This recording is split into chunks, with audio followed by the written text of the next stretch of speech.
На 16 май в 8 вечерта, здравейте, вие сте с предаването Хасково Лайф на телевизия Рекординг, аз съм Георги Пеев. Много ми се щеше преди 24 май, в навечерието на този най-български празник, да си говорим за култура, изкуство, образование. Предстоят много балове, завършват ученици, но не е било писано. Хасково Лайф е предаването, което винаги ви държи в течението на най-актуалните проблеми в община Хасково и региона на област Хасково. Днес ще си говорим за един проблем, който нашумя миналата година, август месец. Много от вас, предполагам, че си спомнят, тогава имаше кръг от републиканския шампионат по мотокрос в Хасково. Първи такъв от 30 години насам. Беше възстановена мотопистата от община Хасково и от дарители и там се проведе едно чудесно състезание, което събра между 7 и 10 хиляди според различните данни на различните институции. Много хора от Хасково посетиха това състезание и станаха свидетели на една огромна глупост. Тогава институциите решиха, че пътните връзки към трасето са незаконни. За зрителите само, които не са запознати, ще обясня, че става въпрос за трасето по мотокрос, старото трасе, което е на изхода на Хасково в посока Кърджали. Там се струпаха 2-3 самосвала чакъл, застанаха едни полицейски автомобили и взеха да пазят. Така и много хора не разбраха какво пазеха. Пазеха същите тези хора да не минават оттам, защото пътните връзки според ДНСК, Дирекция Национален строителен контрол, са незаконни.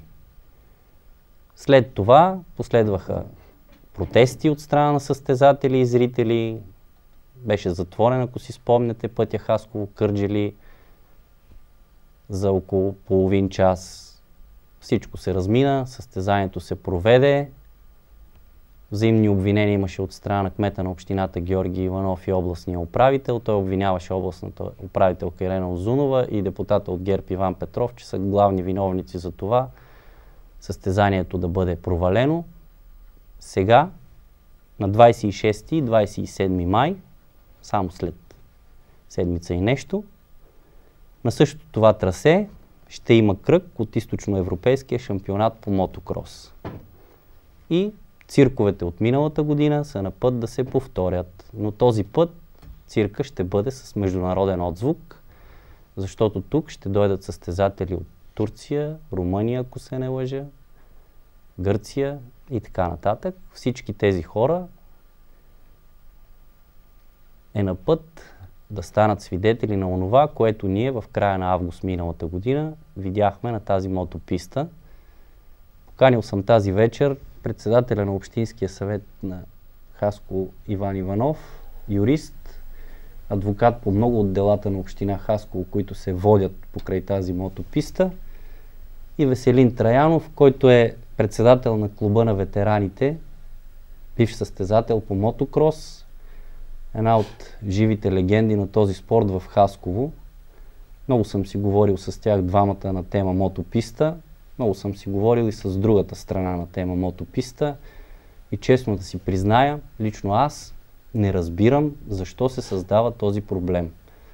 Ще се опитаме тази вечер, тримата, да обясниме по някакъв начин на зрителите и на жителите на община Хасково и на град Хасково, защо се стигна до тук, защо пак се създават проблеми и къде всъщност се препъни камъчето за цялата тази бъркотия, която е на път отново да се получи. Господин Иванов, почваме с вас. Здравейте. Много се радвам, че приехте и двамата поканата. На вас и на зрителите ви. Като казахте... Предисторията е дълга, въпреки че възстановеното трасе е на малко месеци и би следвало историята да е не толкова дълга, но предисторията се оказа доста дълга. Много правни каши има забъркани там. Откъде да почнем? Може би от проблема за пътните връзки. Всъщност в началото се твърдеше, че самото трасе е незаконно. По-късно с господин Траянов ще се опитаме да изясним колко е законно и колко не е. Но да почнем с пътните връзки. Аз бих искал да започна първо с това, което казахте за състезанието, което предстои да се проведе. Значи участниците ще бъдат 130, които са заявени, потвърдили участие, и те ще бъдат от 10 източноевропейски страни. Единствено от Чудесно. Унгария няма да има представител. Ако има проблеми, тъкмо повече хора ще ни видят цирка. Точно така. Сега, по отношение на това, има ли я мотопистата, няма ли я, как съществуват ли тези пътни връзки към нея, кое е законно, кое не. Първо, при провеждането на това състезание, обстановката беше такава, че предстояха местни избори, нещата се политизираха. Да, бих казал всички сме изцяло, свидетели. точно така, като хората, които направиха всичко възможно да не бъде проведено това състезание, все пак тръгнаха от идеята и тезата, че не съществува мотописта въобще, но тъй като това е една традиция в Хасково от много дълъг период от време, повече от 40 години, и всеки хасковлия, въпреки прекъсването на този вид състезания и практикуването на този спорт, знае много добре, че там се намира мотопистата, самата местност е изгубила своето старо наименование, а всеки от нас я знае в града като мотопистата. По пътя за мотопистата и така нататък.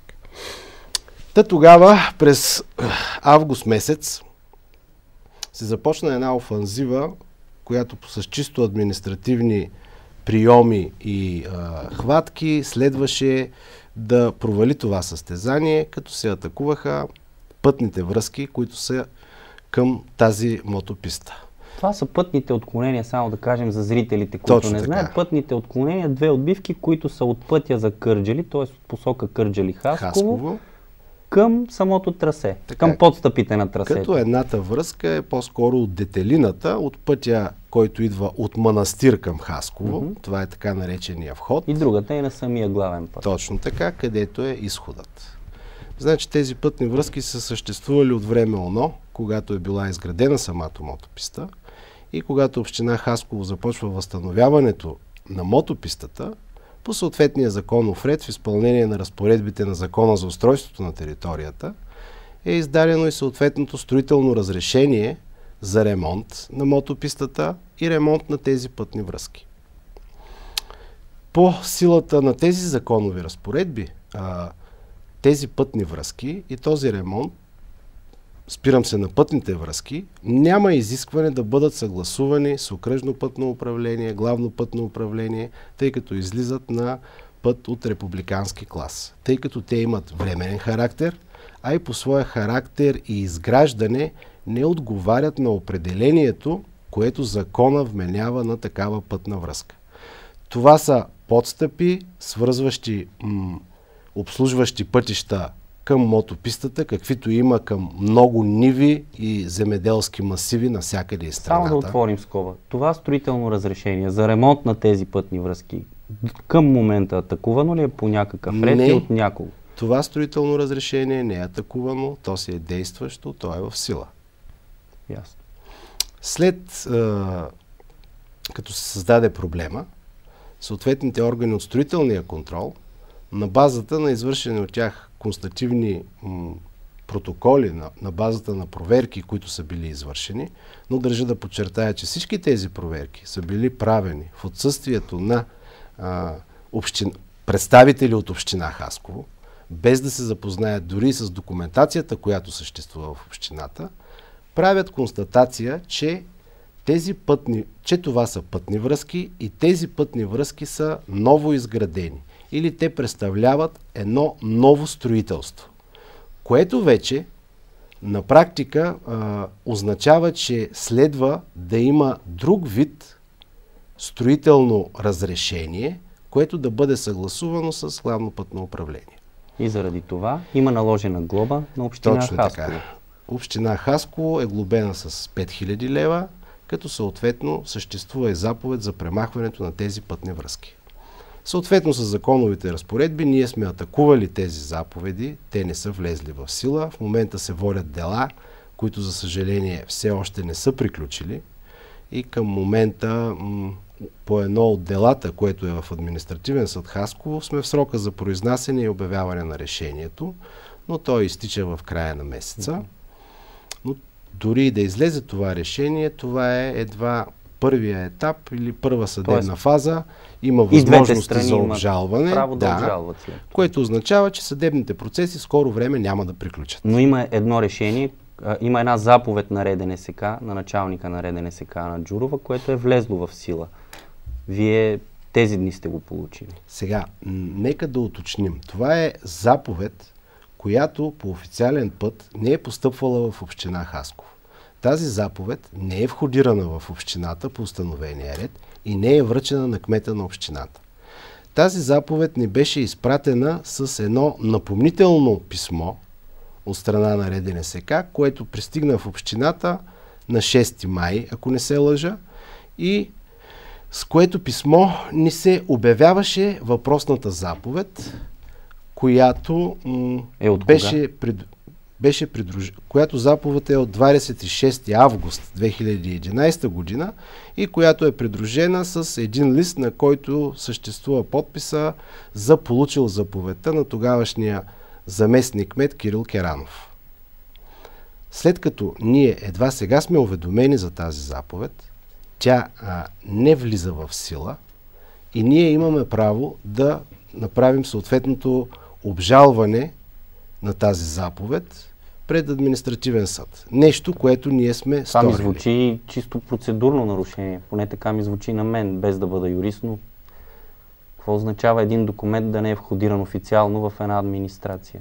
Това означава, че по някакъв начин този документ не се представя на самата администрация или по някакъв начин се държи на тъмно тази администрация, защото съгласете се, по всички останали заповеди и наказателни постановления, които бяха издадени във връзка с събитията около тая мотописта, ние сме завели съответните съдебни процедури. Имаме едно приключило производство. Това беше другите са за глобата на кмета за глобата Иванов. на кмета Георги Иванов, което приключи. Съответно, другите две са в ход и няма логика, ако тази заповед ни беше известна, ние да я оставим в този вид или да не вземем мерки да се противопоставим по някакъв начин. Добре, вие с какво си обяснявате целият този натиск и цялото това желание на държавата в лицето на ДНСК да обяви тези пътни връзки за незаконни и то толкова настоятелно? Обяснение имах, когато се провеждаше състезанието август месец, тъй като обстановката беше предизборна. Сега няма избори, няма събития, които да предполагат подобна агресивност, подобно заявяване на една позиция и подобно желание да бъде провалено едно международно състезание. Само за зрителите искам да спомена нещо, една много интересна история, пак около пистата миналата година, август месец. Може би много от тях са запознати, някои не са, но тогава полицията написа акт на кмета Георги Иванов заради това, че не е изпълнил полицейско разпореждане. Това беше около протестите, събитията около протестите и затварянето на пътя. Тогава той оспори тази заповед в съда. Аз бях на част от заседанията, беше ми любопитно. Но беше много интересно следното нещо, което се получи. Оказа се, че областният управител е наредил буквално с хвърчаш лист на шефа на районното полицейско управление в Хасково какво да прави. По време на делото се доказа, че този хвърчаш лист няма нито мокър печат, нито подпис. Всъщност, за мен е необяснимо как може да се нарежда на длъжностно лице от друго длъжностно лице по този начин. И това е само един щрих въобще от цялата каша, която се забърка, от целия проблем и от политизирането му. Значи аз да продължа. Този пример, който дадахте, е доста красноречив. Че тази заповед до сега не ни е била депозирана, представена, въпреки производствата, които водим с ДНСК. Вие ще оспорвате? Да, ние вече сме оспорили тази заповед.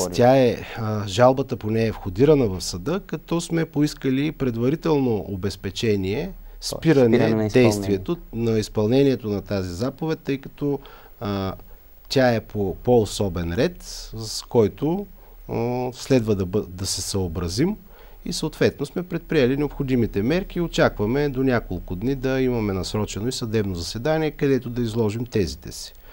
Да, повярвайте, тезите ни са основателни, тъй като при издаването на тази заповед, освен това, че не ни е била връчена, има и други редица процедурни, просто казвам процедурни нарушения, които правят тази заповед недействителна и незаконосъобразна.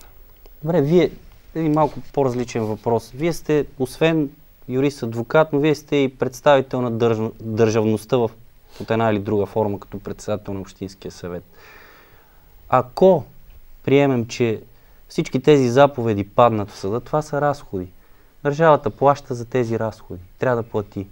Някой носи ли персонална отговорност за кашата, която се забърква? За съжаление, нашето законодателство не предвижда никаква персонална отговорност на длъжностните лица, които са предизвикали тази каша. А повярвайте ми, силите и усилията, които се губят в момента, за да се отстоява нещо, за да се организира нещо, са много. И тези сили и усилия е много по-добре да бъдат насочени в някаква друга посока. А в момента има една игра между институциите, която се инспирира от определени лица. И просто... Не е ли парадоксално въобще, че тези определени лица всички са представители на управляващата партия ГЕРБ, няма какво да крием, това е самата истина. Но не е ли парадоксално, че, господин Траянов, по-скоро към вас ми е въпроса, не е ли парадоксално, че премиера Бойко Борисов и председател на партия ГЕРБ е почетен председател на Българската федерация по мотокрос? За съжаление, така се получава.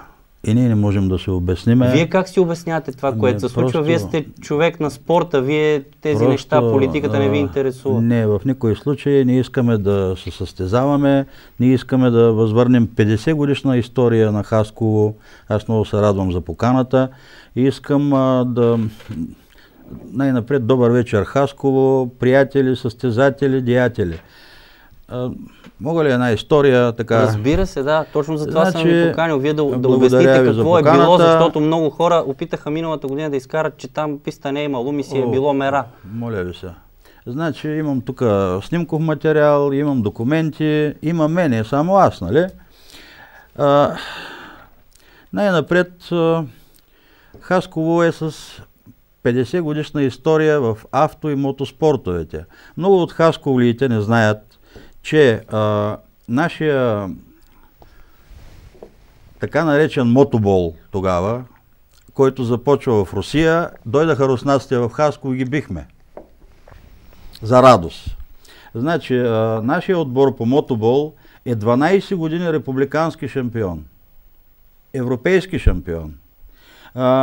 За съжаление, много от хората не са живи, но мога да, поне двама да кажа, за Стойчо Бонев, Токата, всеизвестен хасковски монтьор, състезател, деятел, Тодор Петрунов, те са много, просто няма да не стигне вечерта да изброяваме. Други състезатели, Васил Цонев, Правдомир Шопов, Антон Калайджиев. За съжаление, Димитровград не можаха да направят трасе и там има много добри момчета състезатели, които идваха в Хасково да тренират, да спортуват. Това са, ще цитирам само Атанас Грозев, Йовчо Василев и много, много други. Мога да покажа и снимков материал. Това е така една кратка история за Хасково. Ние много се радваме. Много се радваме. Лично всичко това се е провеждало състезанията на тази писта. Да. Значи на пистата аз ще покажа сега един материал. Имам от 1984 година. Ето това е пистата. Това е пистата.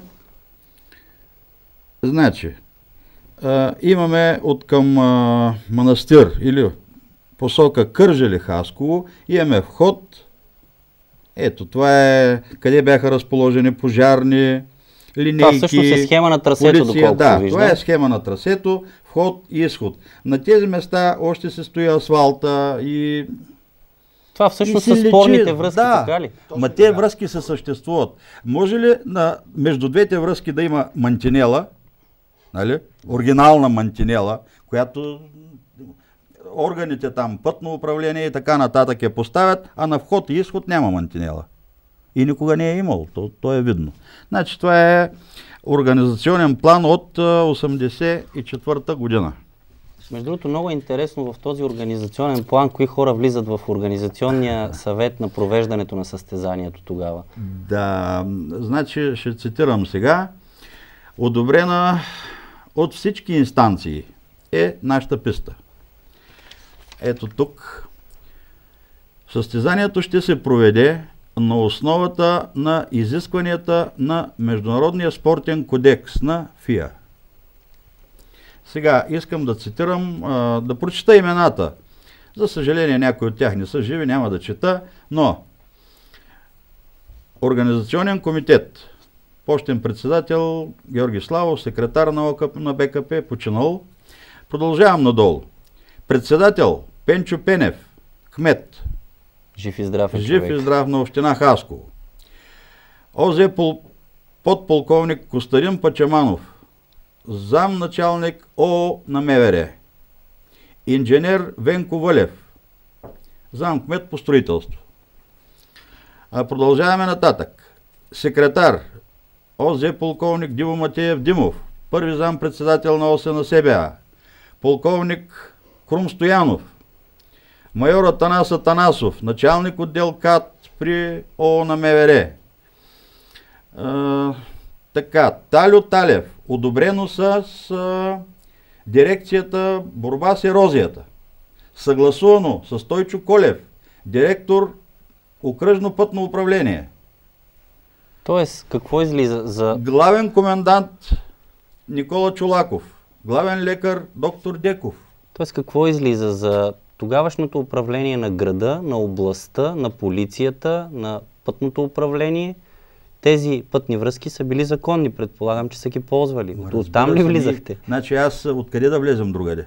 То просто трябва през нивите, пак както миналата година, дано не се стига до там. А за сегашните не. Така ли? Така излиза, аз така разбирам. Ама ето тези хора са живи и здрави и всеки от тях може да докаже, че така е било. Те с радост посрещаха. Значи ние изпращахме, тогава работех в СБА, изпращаме заявка за състезанието и това. И вече полицията, КАТ си организираха охрана, отбрана, пожарна, задължително. Без тези неща не може да се проведе състезание. Като казахте КАТ, господин Иванов, вие сега имате ли съгласователна процедура с полиция, с КАТ покрай провеждането на състезание? Нали не може да си представите, че община Хасково няма да изпълни законовите разпоредби. Подали сме съответните документи към КАТ, пътна полиция, към МВР Хасково. Те съответно са съгласувани от тях, изпратени са в съответно областно пътно управление, което следва да ги препрати към главно пътно управление София и да получим съгласуването. В очакване сме на този документ. Сега, това, което тук се изказа за тези пътни връзки, искам да разкажа малко повече за това, тъй като пътните връзки са в основата на целия този проблем. Да, то така излиза накрая. Да, по делата, които водим в момента, тъй като все пак това е една техническа материя и това е една даденост, която съществува и която може да се установи. Дали е било така или не е било така, било с свидетелски показания, било с някакви проучвания на специалисти, по всички дела се назначават вещи лица. Като в производството, което течеше пред административен съд и което се движеше първо по време, 4 вещи лица, които са от Хасково, намериха причини да се откажат да се занимават с това дело. Съдът бе принуден да назначи вещо лице, което не е от града, което е от Пловдив, което вещо лице съответно дойде, свърши си работата, предаде заключение, в което се посочва, че да, пътните връзки съществуват не от миналата година, а са по-стари. Това заключение не бе оспорено от ДНСК и съответно в този вид приключихме и производството по делото, по което очакваме сега решение. По другото производство, което се развиваше пред районен съд, бе назначено вещо лице от Хасково, госпожа Мирчева, която категорично заяви в своето заключение. Само да кажа, беше кандидат за кмет на точно Конуш така, на последните избори. Същата беше кандидат кмет на село Конуш от БСП. БСП и коалиция, както бяха регистрирани. Съответно, на базата на тази нейна регистрация и тъй като се създаваше една противопоставеност към кмета, към настоящото управление в общината, аз дори си позволих от съда да поискам и отвод на госпожа Мирчева. Тя по принцип не си даде отвод и съда съответно не уважи и нашето искане, като се наложи да изслушаме и заключението, което беше подготвила. То заключението беше съвсем различно. Тоест, че пътните връзки са ново изградени, едва през 2011 година. И мен ми е много интересно госпожа Мирчева, като е пътувала за Конуш, на къде е гледала? Дали само надясно, за да не види мотопистата? Защото тези пътни връзки наистина и от Конуш е идвала, така че... съвсем настрани е гледала. Другата посока. И там се стигнахме до една ситуация, в която ще се назначи тройна експертиза, която ще установява били ли са тия пътни връзки съществуващи, какви са били, от кога са били. Добре, сега като ни слушат и гледат нашите зрители, това стари хора хасковли, така доста по-големи от мен, които са били на тия състезания, които са използвали тия пътни връзки, мисля си, че им е много смешно в момента. Ако не ставаше въпрос за това да защитим авторитета на общината, да защитим името си, да защитим тези хора, които се състезават, да защитим интереса и на всички тези хиляди зрители, които искат да гледат подобни състезания и които ги посещават. И на мен щеше да ми е смешно, но сега ми е тъжно просто. Всъщност затварянето на тези пътни връзки, господин Траянов, единственото нещо, което може да причини е неудобството на зрителите. Миналата година така се получава. Аз не виждам нещо друго, което да са причини. Мога да кажа, Тоест, затварянето на пътните връзки не означава спиране на състезанието. Точно така. Не.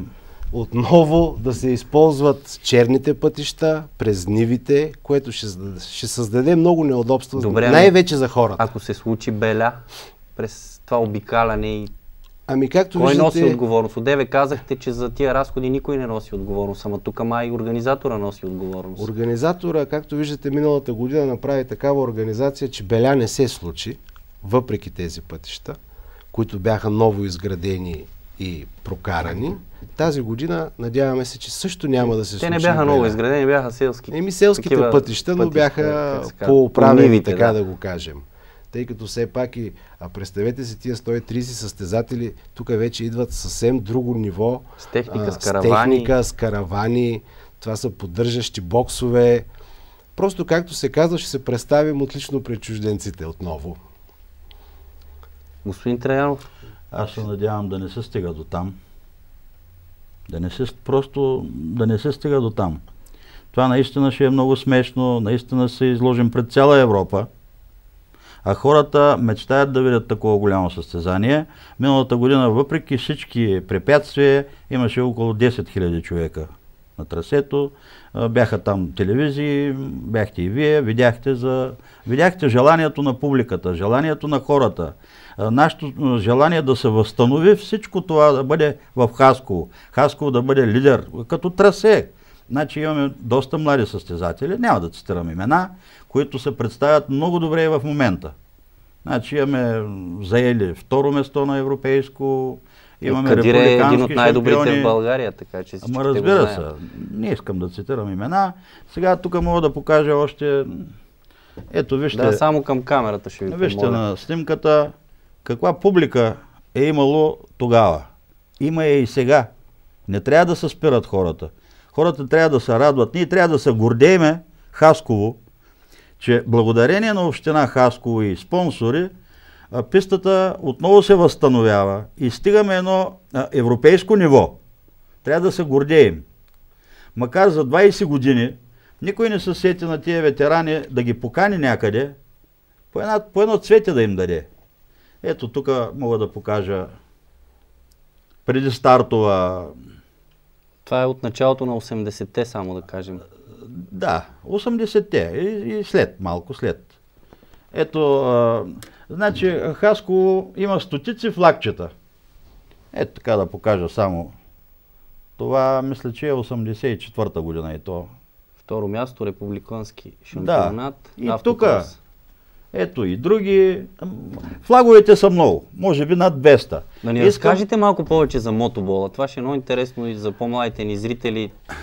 Аз съм виждал само по телевизията. Значи, аз съжалявам, че не нося точно тези снимки. Мотобола се състои от 6 състезатели с вратар. Топката е огромна и нападение, отбор срещу отбор. И който победи. Историята е дълга. Ние сега правим... Практикува ли се в момента в България? Имате ли информация? Вече няма. Вече няма, за съжаление. Този спорт отпадна. Трябва да организирате един шоу-матч по мотобол за по-младите зрители. Значи мога да кажа на зрителите, че... Една добра идея, може да го направите за в бъдеще. Да кажа на зрителите, че ще покажем един мотор, с който се е състезавал, за съжаление почина, Тенчо Тумбев, през 70-те години.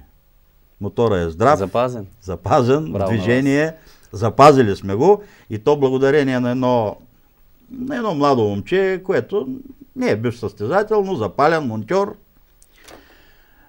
Много можем да говорим за този спорт. Освен източноевропейския кръг, който сега, източноевропейския шампионат, който кръг приемате сега, в август месец, ако не ме лъже паметта, ще има и кръг от републиканския шампионат, тук само да кажем.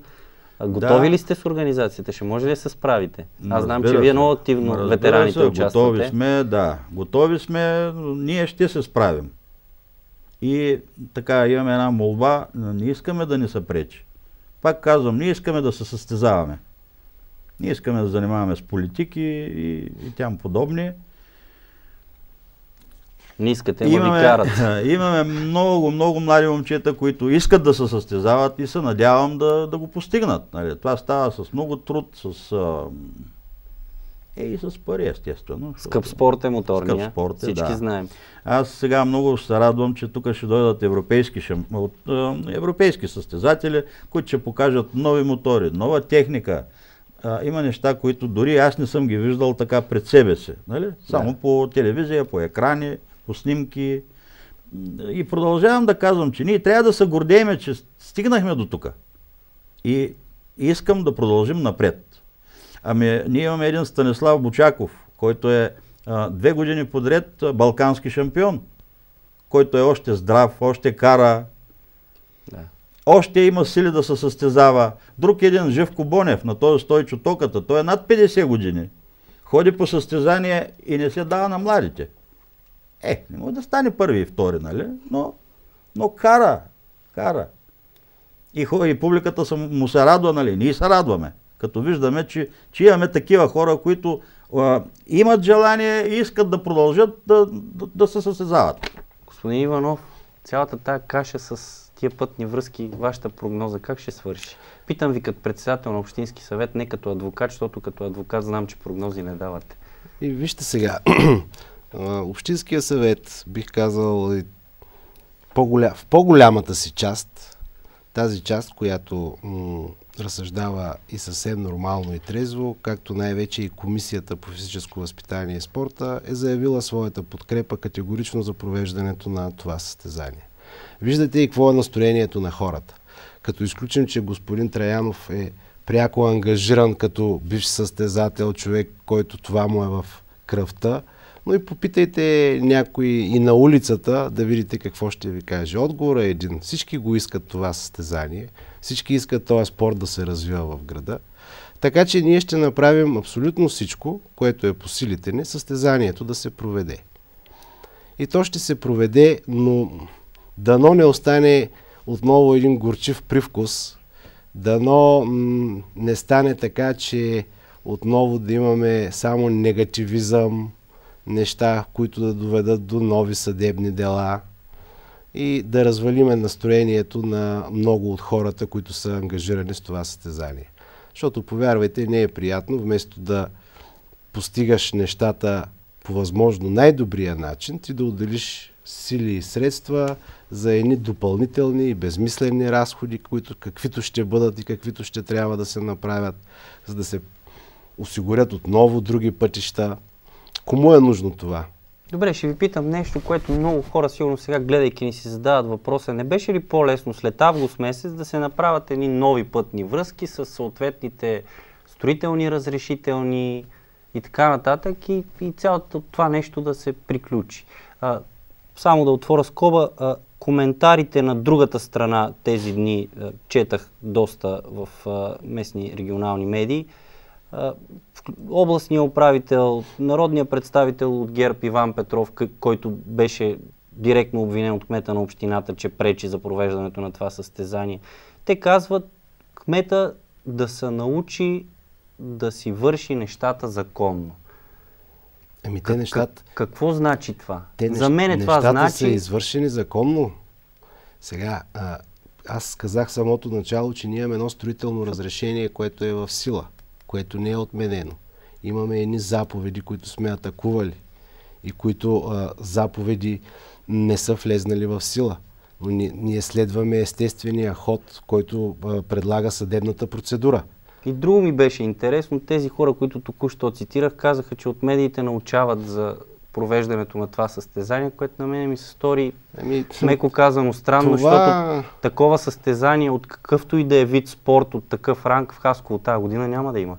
Господин Пеев, това показва само заинтересоваността, която имат относно събитията, които се случват в града. Според мен, аз ще го кажа директно в ефир, аз не се притеснявам, според мен тези хора излъгаха. Аз съм повече от убеден, че те знаят. Просто ума ми не може да побере, че те не знаят за провеждане на състезание от такъв ранг. Дори и да не са излъгали, за мен тогава е по-страшно. Ако не са излъгали, е по-страшно. Че след като хората, които се обявяваха и за отдаването на спортните имоти и се представяха като радетелите за развитието на спорта в града, не знаят, че в Хасково се провежда международно състезание, което ще бъде единствено за тая календарна година, може би от такъв ранг. Ще участват 130 състезатели. Какво да коментираме повече? Да питат председател на партията си, той все пак е и председател и на федерацията. Президент на федерацията, доколкото знам. Няма лошо, вероятно той е запознат много по-добре. Той сигурно знае, няма начин да не знае, може би и покана има. Да не би да има. Сега този момент няма да го коментираме. Ако има от федерацията. Има си хора, които са от федерацията, организатори. Ще видим. Много весело ще е, ако министър-председателя дойде на това състезание. На мен лично като журналист ще ми е много весело. В кавички, разбира се. И да го накараме да премине отново по нивите. И да го накарате да мине по нивата. Няма да бъде зле. За да види за какво иде реч и за какво става, за какво партньорство, какво сътрудничество, на какви нива се развива в нашия град и община. И за съжаление, така, с тази хумористична нотка ще приключим. Казвам за съжаление, защото всичко това, което коментирахме до сега с нашите гости, е един проблем, който убеден съм, че на 99,9 на 100 от жителите на тази община, на този регион и на тази държава не им се иска да го има. Просто това е един изкуствено създаден проблем, който ще създаде много проблеми на много хора, които на 26 и 27 май ще отидат на мотопистата и ще искат да се забавляват, да гледат любимия си спорт, нещо, за което са мечтали, да го видят на живо. Аз лично се надявам, че здравия разум ще надделее от страна на държавните институции и до затварянето на тези пътни връзки с самосвалищ чакъл няма да се стигне. Надявам се, че и полицията ще си свърши работата и няма да слага до тези камари с чакъл по една патрулка да пазят нещо, което на никой да не му стане ясно какво е това, което пазят. Пожелавам на всички зрители спокойна вечер и дано на 26 и 27 май се насладим на едно чудесно състезание от европейски, а може би и световен ранг. Лека вечер ви желая.